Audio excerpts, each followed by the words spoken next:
Just a little bit about myself, my practice. I'm a liver surgeon. I do liver transplant, living donors, and also HBP surgery.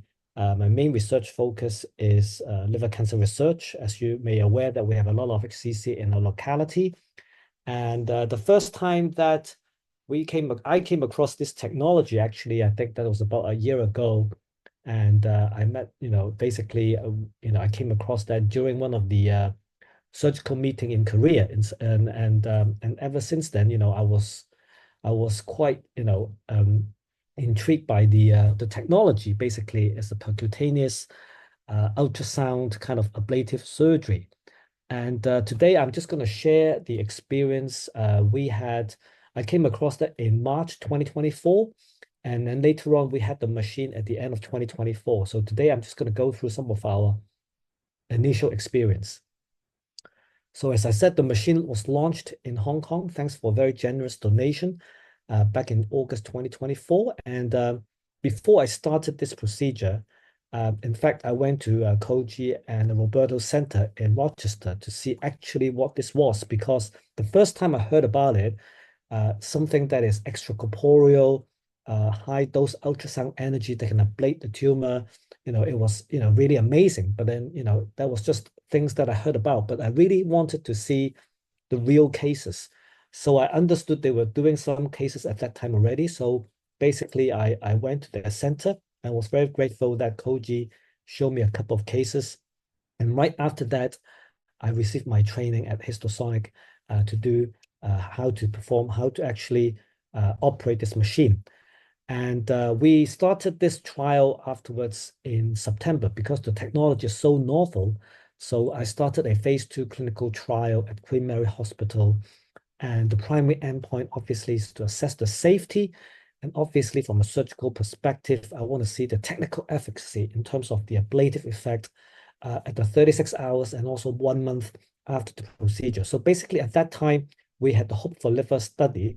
So our study trial is basically, we try to follow the similar kind of protocol, whether we would see similar kind of results in Asia as well. So we basically perform an MRI scan at 36 hours and then 1 month after the procedure and then 3 monthly to assess the response.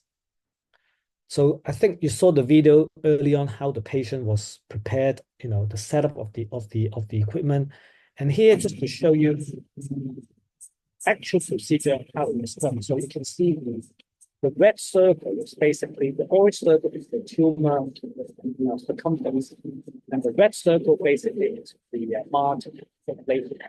Here you can see the targeting area is where the frost is represented, and you can see of the cloud that is where you can exactly see where the ablation is placed. So you can basically see it's an automated surgery where computer will follow the tumors by the high dose ultrasound to complete the ablation. So on the screen on the right, you can see the orange, green. Green represents the ablated area, and the orange area represents the area that remains to be ablated. So the computer, the robotic arm, will control the treatment and follow the entire sphere to complete the treatment. And after that, we will perform an ultrasound to see the effect. And here you can see that quite clearly that we could see an acoustic cavitation to confirm the ablative effect. So that is actually quite different from radiation, where you apply radiation today, but if you perform a scan tomorrow or the next day, the effect it's not obvious yet. You have to wait for a couple of weeks before you see any effect. So I think this is one of the major kind of advantage where you apply this treatment, and then the next day, if you do a scan, then you can safely tell the patient whether the treatment is effective or not. So to start with, this is our clinical trial. And at that time, our selection criteria basically was quite liberal because it was a very novel technology. We basically performed this procedure under general anesthesia. And we selected tumors, either primary HCC or metastatic liver metastasis. And the tumor size, we didn't set a fixed tumor size yet, but basically, we went for relatively small tumor size. So even though the trial allowed no more than 10 centimeters, but in fact, we mainly select tumors because the targeting area at the most can cover a 3 to 4 centimeters diameter. So we mainly go for small tumors, ideally 3 centimeters, could be solitary or could be multifocal.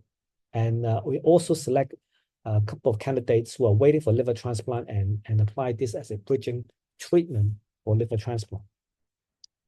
So how do we approach? Basically, once we see the patient, we explain this technology, then if they agree, then we will arrange a screening ultrasound by one of the interventional radiologists who does the procedure with me. So the ultrasound is basically, there are a couple of purposes for that. First of all is to confirm the tumor echogenicity. So make sure that we see it on ultrasound, the location of the tumor, and also the location in relation to the treatment window, and also whether it is in close proximity to the lung or to the heart. And that would give us a kind of an idea whether the procedure, the histotripsy is feasible or not. And once we confirm the feasibility, then we can book, schedule the operation. Right now at Queen Mary in Hong Kong, we perform histotripsy inside the operating theater. So it's best that before the patient was admitted, we find a time to do a screening ultrasound so that we know once the patient is in the operating theater that we can perform the procedure. And as I said, the MRI scan was performed after the procedure to confirm the ablative effect. So here's just some of the results. So this is actually one of our very first few cases. So for those who take up this technology, obviously my advice is to go for easily accessible location first. So a tumor in the left lateral section would be somewhere it's to start with. So for this lady, so she's 89-year-old. She is obviously a hepatitis B carrier, had HCC before in the segment 5, treated with various treatment. Then she had another recurrence in segment 3. And obviously, because of the age, she basically is not very keen for surgery. So we listed her for histotripsy. And you can see that the tumor, the scan on the top was the tumor, 2 centimeters tumors, roughly in the segment 3. And right after the histotripsy, you could see clearly the cavitatory effect. This was taken 36 hours after the procedure. Here, this is a more recent patient. A patient had HCC with a right hepatectomy as a 65-year-old gentleman. Unfortunately, a few years later, he had a solitary recurrence here, just next to the left portal vein. So this kind of cases, we think, is especially, histotripsy is especially useful because, first of all, he had a right hepatectomy already, and the tumor is situated next to the left portal vein. So essentially, this is not a resectable candidate anymore. So the alternative is to think about ablation, radiofrequency ablation or microwave ablation. But because the tumor is close to the bile duct, the left bile duct and the left portal vein, again, this is kind of a relative contraindication. So for histotripsy, it's because the treatment is highly focusing. There's minimal collateral damage. The damage is done within the bubble cloud area. So that's why here you can see that we could treat this patient with histotripsy before and after. You can see that right after, this is the MRI taken 36 hours, you can see the cavitation completely cover the tumor, and more importantly, the portal vein remain patent. Here is another example. This is again a patient who had a previous right hepatectomy, multiple resections. You can see that segment 3 resections later on, and then open resections at the second recurrence. Unfortunately, she developed a multifocal recurrence, and you can see that she had a taste, but still there were 4 more nodules in the left lateral section.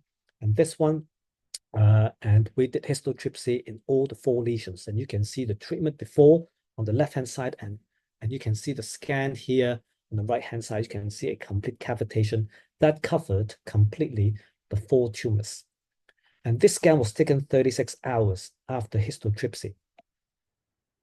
And interestingly, we follow up the patients when we took a 1-month scan. And quite clearly, you can see that, in fact, the cavitation with time, it will shrink. It will undergo involution. And here, this scan, this was taken about within 1 to 2 months after the histotripsy. And you could see that comparing with the scan at 36 hours, the initial cavitation was substantially reduced in size. So far in our experience, we have completed our phase 2 trial in 30 patients. So we had 6 patients who basically on the first 1 month follow-up scan, we were able to see involution of the initial cavitation. The volume reduction roughly on average is about 60 to 70%. So this is actually quite remarkable. When I started this procedure, I had to confess, I was a little bit skeptical. I wasn't sure, but until actually I've seen all these cases, this was, clearly showed that there was the tumor not just ablated, but also the cavitation with time can undergo involution. Here, this is another very kind of a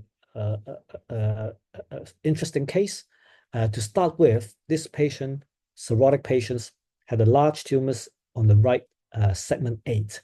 And because of multiple comorbidities and an inadequate liver volume, a resection was not considered. So he received a course of our TACE followed by SBLT and immunotherapy. We have a special regimen in Hong Kong. And after that, the tumor you can see substantially shrunken in size right in the middle. It's a 1 centimeter nodule, but still, there's still some viable tumor. And because of the tumor size and also the location, we also applied histotripsy for this patient because this is located in segment 8. So that's, we had to do the patient in a left lateral position and collapse the lung with a single lung ventilation. And quite clearly, you can see after the histotripsy, we can create a big cavitation that covered entirely the residual tumors. And his alpha fetoprotein came down to normal. It was started around 18,000 at the beginning, but throughout this treatment, now the alpha fetoprotein is the latest one, it's 1.9. So this is actually quite a rewarding experience for us.